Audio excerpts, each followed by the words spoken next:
Մարտունակ բանակը հստակ չափորոշիչներ ունի։ Եվ երբ գնահատում են այս կամ այն զորամասի մեջ ստորաբաժանման, այս կամ այն զինծառայողի, լինի դա շարքային անձնակազմ, կրսեր հրամկազմ, ավագ հրակազմ, մարտունակության չափորոշիչներ կա։ Ասենք բարոյական վիճակ, եթե անձին նայենք, ինքը մարտունակ է, մարտական խնդիր է կատարել, ֆիզիկական պատրաստություն, զենքի տիրապետում, զինվորական գիտելիքներ, ստորաբաժանման անձնակազմի այլ զինծառայողների հետ ներդաշնակած մարտի վարում։ Ես անձին եմ հիմա ստորաբաժանման, նույնը ստորաբաժանմանը, նույնը ամբողջ բանակին է։ Այսինքն մարտունակությունը ունի չափորոշիչներ, եւ դա ուղղակիորեն վերաբերվում է եւ անձի, եւ ստորաբաժանման, եւ ամբողջ զորամասին,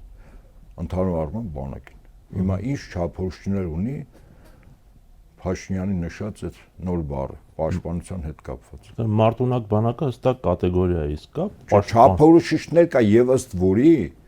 երբ օրինակ գլխավոր շտաբի համապատասխան հանձնաժողովները կամ նախագահային կից մի ժամանակ կար ծառայություն, որը եւս բանակի համապատասխան վերահսկողական ծառայությանը զուգահեռ, բայց ոչ նրա ենթակայությամբ ստուգում էին բանակի ստորաբաժանումների մարտունակությունը։ Եվ գնահատումները ըստ չափորոշիչների էր, հստակ էր դա։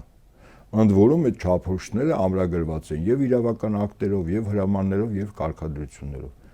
Հիմա այն բառը ինչի մասին շրջանառության մեջ եմ մտցնում, ձեր նշած անձը ունի չափորոշիչներ, իհարկե ոչ, ընդհանրապես բառ է։ Այդ դեպքում իմաստը որն է ասելու, իմաստը մեկն է։ Ադրբեջանի եւ Թուրքիային հերթական մեսիջը, որ Հայաստանի բանակը երբեք նման խնդիր չկատարի։ Սա մյուս կողմից էլ աբսուրդի դաշտից է, որտեղ տեսականորեն պատկերացրեք մի երկիր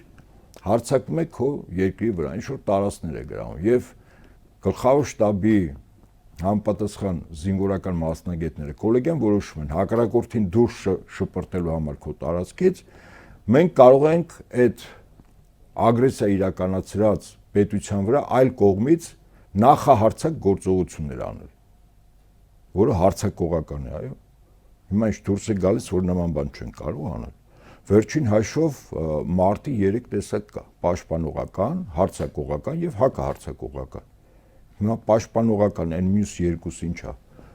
Փաշինյանի օրակարգից դուրս է։ Նորից եմ ասում, ինքը աբսուրդի դաշտից է, այնպես ինչպես 44 օրեի առաջին օրերին, երբ հաղթելու իր յուրօրինակ եւ տխմարությանը շատ մոտ բանաձևներ տալիս, մի քանի կետերով վերջում էլ ասում էր, որ հաղթելու ենք։